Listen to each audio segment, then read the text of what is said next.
Welcome to the Slop Temple. We pray this video helps. In this video, I will explain how to use the Zen Event in Grow a Garden. To begin your journey into tranquility, simply open your in-game calendar and select the Zen Event tile. This unique experience provides a peaceful alternative to daily tasks, allowing you to cultivate serenity and earn exclusive items. It's an opportunity to relax and enrich your garden in a whole new way. During the Zen Event, your main objective is to cultivate calm by keeping your mindfulness meter in the green zone.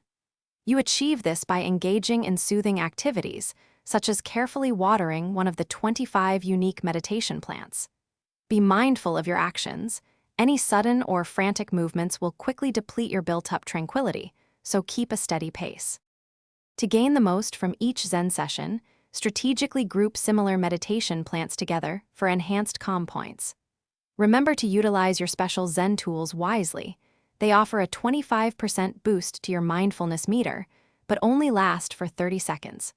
Strive to complete at least 3 distinct meditative tasks during the 4-minute event window for optimal progress. Participating in the Zen Event offers an array of delightful rewards unavailable anywhere else in Grow a Garden. Imagine adorning your virtual space with tranquil floating lanterns or serene pebble paths, all earned through your peaceful efforts. You can also acquire rare seeds that sprout into beautiful, purely decorative plants. These unique items automatically appear in your inventory after each successful event completion, ready to enhance your garden's aesthetic. Thanks for watching. Consider subscribing if we helped you.